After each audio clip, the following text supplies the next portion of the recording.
Natal seharusnya jadi waktu yang hangat, dikelilingi keluarga, lampu-lampu kecil yang berkedip, dan secangkir coklat panas di tangan. Tapi tahun ini, suasana itu berubah jadi sesuatu yang jauh dari kata hangat. Di sebuah kota kecil bernama Lennox, salju turun seperti biasa. Orang-orang bersiap menyambut hari besar, menghias toko, membungkus kado, dan menggantung harapan. Namun, tanpa mereka sadari, sesuatu dari langit sedang jatuh, membawa ancaman yang tak pernah mereka bayangkan. Sementara sebagian sibuk dengan perayaan, ada yang sedang bekerja, ada yang menyimpan rahasia, dan ada yang jatuh cinta diam-diam. Tapi semua itu akan segera berubah. Karena ketika langit terbuka dan api menghantam bumi, bukan hanya salju yang akan turun, tapi juga mimpi buruk yang membeku. Selamat datang di Lennox, kota kecil dengan bencana besar yang akan mengubah segalanya. Pagi itu, kota kecil yang biasanya tenang mulai berdenyut dalam kesibukan menyambut Natal. Di sebuah bengkel tua di pinggiran kota, Charlie sedang tenggelam dalam pekerjaannya. Tangannya hitam oleh oli, matanya fokus memperbaiki mesin tua yang bandel. Hari-harinya mungkin terasa biasa, tapi Charlie suka rutinitas itu. Tenang, sederhana, dan tak banyak kejutan. Namun pagi itu, kejutan datang dalam bentuk ledakan. Sebuah dentuman tiba-tiba mengguncang halaman belakang. Charlie sontak berdiri, alat di tangannya hampir terjatuh. Ia bergegas keluar dan menemukan pemandangan yang cukup bikin mengelus dada. Anaknya, Tim, bersama temannya, baru saja meledakkan bola salju. Ya, bola salju. Dengan dinamit. Charlie tidak langsung marah. Ia hanya menatap Tim dengan tatapan campur aduk antara lega dan khawatir. Sebuah peringatan lembut ia sampaikan. Bukan tentang ledakan itu semata, tapi tentang betapa bahayanya bermain-main dengan sesuatu yang mereka belum sepenuhnya pahami. Di sisi lain kota, suasana sangat berbeda. Di dalam ruang kerja yang penuh layar dan kabel, Alex Novak, seorang ilmuwan, sedang fokus menatap grafik dan data rumit di laptopnya. Waktu terasa tak berjalan di ruang itu. Tak ada musik Natal, tak ada hiasan, bahkan tak ada secangkir coklat panas yang biasanya jadi teman musim dingin. Alex terlalu sibuk, terlalu tenggelam dalam hitungan dan prediksi untuk menyadari apa yang sedang melaju dari luar angkasa. Sebuah meteor menyala, mendekat, dan belum ada yang tahu. Menjelang siang, Charlie, Tim, dan Alex akhirnya tiba di pusat kota. Tempat itu berubah jadi pusat kemeriahan. Ornamen Natal tergantung di sepanjang jalan. Anak-anak berlarian sambil membawa permen tongkat, dan aroma kayu manis memenuhi udara. Warga sibuk menyambut libur panjang, meski hawa dingin makin menggigit. Di tengah keramaian itu, keluarga Ben juga tampak hadir. Ben adalah sosok yang disegani di kota, pemilik bisnis lokal yang tegas, disiplin, dan sangat menjaga nama baik. Tapi ada satu hal yang tak ia sadari. Putrinya, Marley, telah menjalin hubungan diam-diam dengan Tim. Ya, Tim karyawan Ben sendiri. Karyawan Ben, buat Ben, ini adalah kombinasi yang tak ideal. Bukan karena Tim buruk, tapi karena ia percaya ada garis tegas antara urusan pekerjaan dan urusan pribadi. Tapi cinta, seperti biasanya, tak mengenal batas jabatan atau struktur kerja. Tim dan Marley mencuri waktu untuk menghindari keramaian. Mereka duduk berdua di tempat yang sepi, hanya ditemani udara dingin dan langit yang perlahan berubah warna. Di momen itu, Tim mengutarakan isi hatinya. Ia lelah harus terus menyembunyikan hubungan mereka. Ia ingin semuanya terbuka, jujur, dan apa adanya. Sebagai tanda keseriusan, Tim memberikan sebuah hadiah kecil kepada Marley, sebuah kalung yang sederhana tapi bermakna. Marley menerimanya, tersenyum, hangat, meski udara sangat dingin. Namun sebelum mereka sempat menikmati keheningan lebih lama, langit tiba-tiba berubah. Sebuah cahaya terang meluncur di atas kepala mereka, meteor, menyala sangat terang, hingga malam mendadak seperti siang. Tapi yang paling mengejutkan adalah ketika meteor itu terbelah di udara, pecah jadi dua bagian besar, dan meluncur ke arah yang berbeda. Tim dan Marley terpaku. Apa yang mereka saksikan bukan hanya pemandangan indah, tapi pertanda bahwa sesuatu besar sedang menuju mereka. Sesuatu yang belum mereka pahami, dan bisa mengubah segalanya. Babak awal musim dingin ini baru saja dimulai, dan ia datang membawa lebih dari sekadar salju. Pusat kota Lennox pagi itu masih dipenuhi semangat Natal. Di tengah keramaian, Ben Crouch berdiri di atas panggung kecil, mengenakan jas tebal dan senyum pebisnis dan politikus andalan. Ia berbicara lantang di depan warga. Tapi yang keluar dari mulutnya bukan ucapan selamat Natal, melainkan pengumuman bahwa ia akan menutup beberapa toko kecil dan menggantikannya dengan pusat perbelanjaan modern. Warga hanya saling pandang, sebagian bertepuk tangan, sebagian lainnya tak yakin. Modernisasi itu penting, tapi bagaimana nasib toko-toko kecil? Suasana mulai canggung, Dan saat itulah langit kembali terbelah. Sebuah meteor menyala seperti bara neraka, menghantam pusat kota. Dalam hitungan detik, keramaian berubah menjadi kepanikan. Mobil-mobil meledak, jalanan retak. Dan yang paling mengerikan, semua yang berada dekat dengan titik tumbuk langsung membeku. Bukan seperti es biasa, tapi membeku seolah waktu dihentikan. Pohon-pohon, lampu-lampu, bahkan tubuh manusia menjadi kaku, lalu hancur seperti kaca. Charlie, yang sedang berada tak jauh dari lokasi, terkena gelombang kejut. Ia terlempar dan kehilangan kesadaran. Saat ia membuka mata, semuanya telah berubah. Udara terasa menusuk, napas seakan membeku di tenggorokan. Segala yang ada di sekelilingnya sunyi dan tak bergerak. Beberapa warga masih hidup, namun terluka parah. Dengan tubuh gemetar, Charlie bangkit dan segera menolong siapapun yang masih bisa bergerak. Wajahnya dipenuhi salju, tapi matanya tajam. Ia tahu ini belum berakhir. Di sudut lain, seorang pria berpakaian Sinterklas mencoba menyelamatkan seseorang yang membeku. Tapi begitu ia menyentuh tubuh korban, tangannya langsung lengket, membeku dalam sekejap. Ia menjerit, dan dalam beberapa detik, tubuhnya retak, lalu pecah berkeping-keping. Ben, yang berdiri tidak jauh dari situ, hanya melihat tanpa bertindak. Ia bahkan mundur selangkah, tak sudi menolong. Dan dalam keheningan yang menggigit, Sinterklas itu pun hancur, seperti patung es yang jatuh dari menara tinggi. Sementara itu di tempat lain, Alex Novak, ilmuwan yang sejak awal sudah mengamati jalur meteor, kini bergegas meninggalkan kantornya. Ia tahu ini bukan fenomena biasa. Ia membawa peralatan penting, laptop, dan catatan ilmiah, karena ia yakin meteor ini membawa efek suhu ekstrem, sesuatu yang bisa menghancurkan seluruh ekosistem jika tak dihentikan. Di sisi lain kota, Scott, kakak dari Marley, baru saja melihat adiknya bersama Tim. Dengan emosi meledak, ia mendatangi mereka. Tanpa banyak bicara, Scott memukul Tim, membuat Marley berteriak. Kekacauan semakin terasa, bukan hanya dari langit, tapi juga dari hati manusia. Pertengkaran pun berlanjut ke antara orang tua mereka. Ben dan Charlie saling adu argumen. Ben dengan nada tinggi berkata bahwa ia tidak butuh Charlie. Ia menyalahkan segalanya, termasuk hubungan anak-anak mereka. Tapi Charlie, dengan ketegasan seorang ayah dan warga yang peduli, menjawab bahwa ia tidak lagi bekerja untuk Ben. Ia tak peduli pada ego dan jabatan. Yang ia pedulikan sekarang cuma satu, keselamatan orang-orang di kota ini. Saat mereka memeriksa puing-puing dan membantu evakuasi, meteor kedua menghantam. Kali ini lebih dekat. Beberapa anggota kepolisian tewas di tempat. Serangan ini membuka mata semua orang. Ini bukan bencana biasa. Ini perang suhu. Dan Lennox adalah medan tempurnya. Ben akhirnya sadar. Dengan wajah tegang dan suara lirih, ia menyatakan bahwa ia akan menanggung seluruh biaya evakuasi dan pertolongan.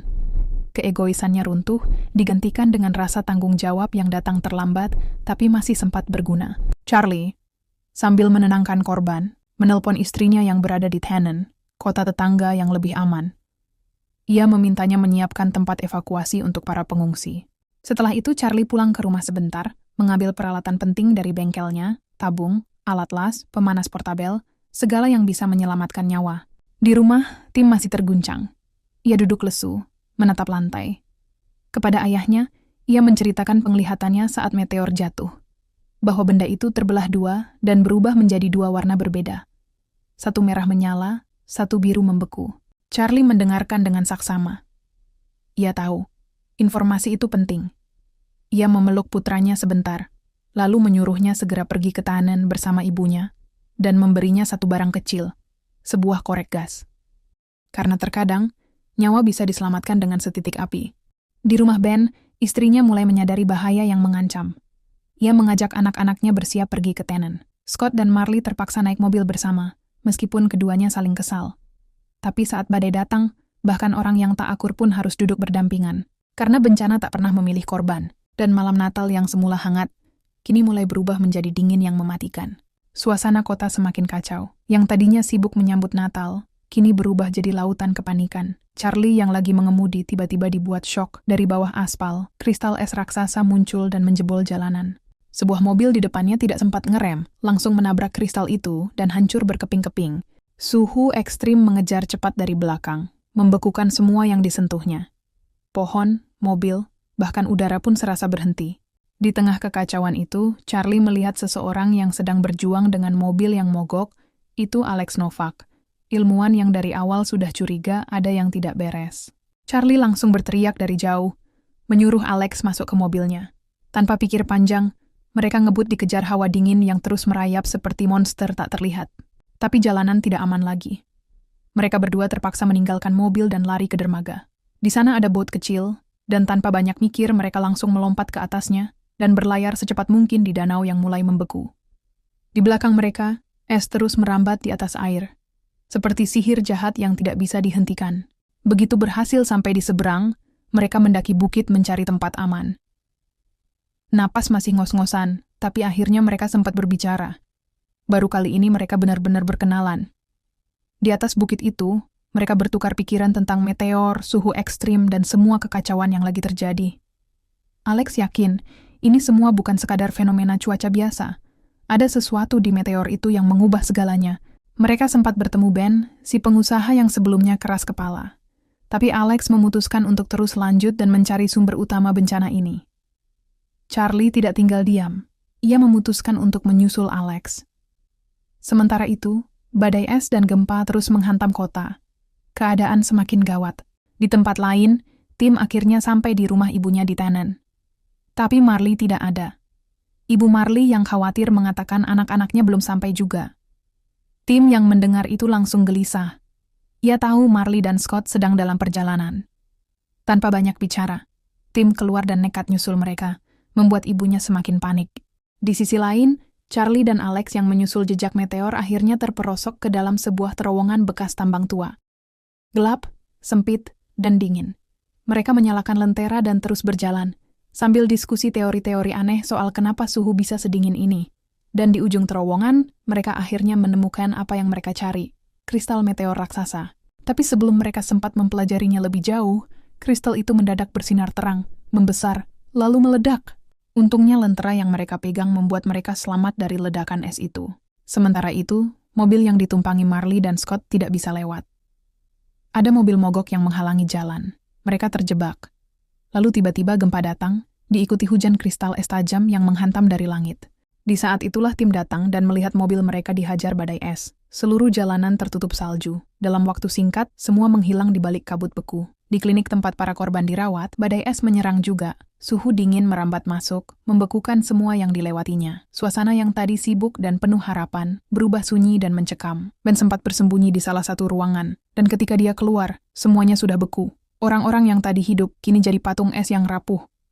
Dan dalam sekejap, semuanya hancur. Di tempat perlindungan, Ibu Marley masih terus khawatir. Ia tahu anak-anaknya belum sampai. Ia lalu menghubungi perusahaan helikopternya dan minta bantuan. 2 helikopter langsung dikerahkan untuk mencari Marley, Scott, dan juga tim. Mereka terus mencoba berkomunikasi sambil menyisir lokasi yang mungkin. Di tengah tumpukan salju, Marley terjebak. Ia menjerit panik, berusaha keluar. Tangannya menggali-gali salju yang berat. Akhirnya ia berhasil keluar. Tapi Scott, sang kakak sudah membeku, duduk diam, tanpa nyawa. Air mata Marley langsung mengalir, tapi tidak ada waktu untuk meratap. Tak lama kemudian, tim berhasil menemukan Marley. Mereka saling rangkul dalam dingin yang menusuk, dan pelan-pelan mulai berjalan, menembus badai salju yang seakan tak pernah berhenti. Mereka tidak tahu kemana harus pergi.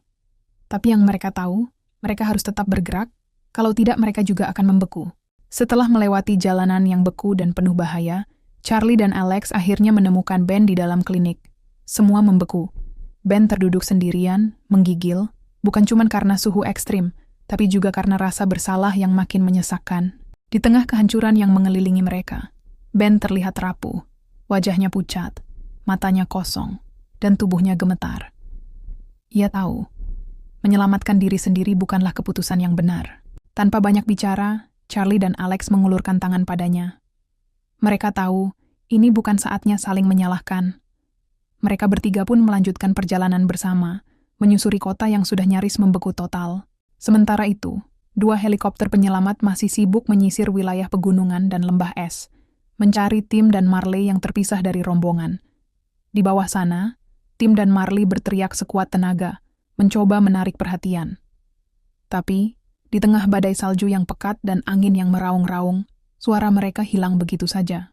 Akhirnya, salah satu helikopter berhasil melihat mereka, sepasang remaja yang nyaris tertutup salju di bawah sana.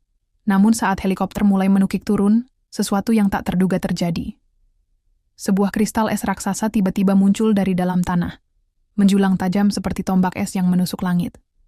Helikopter itu nggak sempat menghindar dan langsung menabraknya. Ledakan kristal pun terjadi, menyemburkan hawa dingin dan pecahan es ke segala arah. Tim dan Marley kembali tertimbun dalam salju tebal. Semuanya sunyi, putih, dan menusuk tulang. Tapi di tengah kondisi itu, Tim masih ingat pesan ayahnya. Dengan tangan gemetar, ia mengeluarkan korek gas dari kantong jaket dan menyalakannya. Nyala api kecil itu menjadi satu-satunya harapan yang menghangatkan mereka dalam dunia yang nyaris membeku sepenuhnya. Di tempat lain, helikopter kedua akhirnya berhasil menemukan Charlie, Alex, dan Ben. Namun keberuntungan belum sepenuhnya berpihak pada mereka. Saat mencoba menjemput ketiganya, badai suhu dingin datang lebih cepat dari yang diperkirakan. Dalam hitungan detik, helikopter itu diselimuti es dan kehilangan kendali. Mesin membeku, baling-baling berhenti, dan pesawat itu jatuh begitu saja, menghantam tanah beku. Sayangnya sang pilot tak selamat. Setelah itu mereka bertiga sepakat untuk berpencar. Ben memilih mencari anak-anak mereka, Scott, Marley, dan Tim. Sementara Charlie dan Alex melanjutkan misi mereka. Mencari pusat dari bencana ini dan menghentikannya sebelum semuanya benar-benar hilang. Sebelum berpisah, Ben dan Charlie saling menatap dalam diam, lalu menjabat tangan satu sama lain. Sebuah janji tak terucap, bahwa mereka akan melakukan apapun demi orang-orang yang mereka sayangi. Badai salju terus menggila. Angin menghempas seperti cambuk dari langit. Ben berjalan tertatih di tengah putihnya kehancuran, terus memanggil nama anak-anaknya, berharap suara itu bisa sampai kemanapun mereka berada. Lalu di balik tumpukan salju, ia melihat sosok tubuh yang sudah kaku, Scott, anak sulungnya. Ben berlutut di samping mayat Scott. Matanya basah, namun ia tak bisa menangis. Suhu terlalu dingin, dan waktu tak berpihak. Di depannya, badai besar terlihat seperti monster raksasa yang siap menerkam. Tapi kali ini Ben gak lari. Dengan tangan gemetar tapi tekad yang bulat, ia mengangkat dinamit yang dibawanya, menyalakannya, dan berdiri tegak menghadapi badai itu. Ledakan pun menggema, menggetarkan langit dan bumi. Di tempat pengungsian Tannen, suasana sedikit lebih hangat. Orang-orang mulai berkumpul, selamat dari serangan suhu ekstrim. Tim dan Marley, yang akhirnya berhasil selamat setelah berjalan susah payah, tiba dengan tubuh lelah dan wajah penuh salju. Saat mereka memasuki ruangan, ibu mereka langsung berlari memeluk keduanya. Tangis pecah. Ada kelegaan, ada syukur, tapi juga ada duka. Ketika Marley menggeleng pelan dan memberitahu bahwa Scott tidak selamat, sang ibu tak kuasa menahan air mata. Di tengah kehangatan yang baru dirasakan, ada dingin lain yang tak bisa diusir, kehilangan. Dengan jaket tebal dan semangat yang sudah hampir beku, Charlie dan Alex melaju di atas motor salju, menembus badai yang mengamuk di belakang mereka. Angin seperti pisau, menusuk kulit meski sudah berlapis-lapis pakaian. Tapi mereka nggak berhenti. Di belakang, badai salju mengejar seperti monster yang nggak sabar menelan apapun yang ada di jalannya. Satu persatu dinamit mereka lemparkan ke belakang, berharap bisa memperlambat kejaran badai. Ledakan demi ledakan terdengar, menimbulkan guncangan kecil dan awan es yang menari di udara. Tapi sialnya, beberapa dinamit terakhir jatuh berhamburan, tidak sempat menyala. Waktu mereka hampir habis. Setelah berjam-jam melawan ganasnya salju dan ketakutan, mereka tiba di sebuah area hutan yang anehnya hangat. Di sini, nggak ada salju, nggak ada es. Cuma pepohonan hijau yang tenang, seperti tidak terjadi apa-apa. Udara di sekitar berubah drastis, sejuk, segar, dan hening. Di sanalah, mereka akhirnya menemukan kawah meteor. Tepat di tengah kawah, ada batu besar berkilau kebiruan. Batu yang jadi sumber dari semua kekacauan ini. Batu yang bisa mengubah cuaca dan membekukan seluruh kota. Sementara itu, di tempat pengungsian, orang-orang berusaha bertahan. Satu ruangan penuh, semua meringkuk di bawah selimut, menghangatkan diri dengan api kecil dari tumpukan buku yang dibakar. Ya, buku-buku yang tadinya penuh cerita dan ilmu, kini jadi bahan bakar terakhir mereka. Udara makin dingin, dinding mulai membeku. Anak-anak mulai batuk-batuk, wajah mereka pucat, dan mata mulai basah. Tapi di tengah ketakutan itu, Marley mencoba membangkitkan semangat. Dengan suara pelan, dia mulai menyanyikan Jingle Bells. Suaranya gemetar, tapi perlahan-lahan yang lain ikut menyanyi. Lagu Natal itu terdengar lemah, tapi cukup untuk mengusir sejenak rasa takut dari ruangan itu. Kembali ke Charlie dan Alex, mereka akhirnya sampai di batu meteor utama. Tujuan mereka, menyatukan pecahan meteor agar bisa menetralkan kekuatan ekstrim yang diciptakannya. Tapi, ini bukan tugas mudah. Saat Charlie mencoba menyatukan dua batu itu, tangan kirinya langsung lengket di permukaan esnya. Suhunya terlalu dingin, membeku dalam hitungan detik. Ia tak bisa menarik tangannya lagi.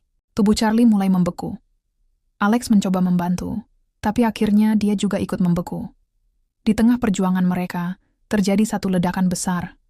Cahaya biru menyambar langit, lalu semuanya hening. Ketika debu dan kabut es perlahan menghilang, tampak tubuh Charlie dan Alex tergeletak, basah kuyup tapi hidup.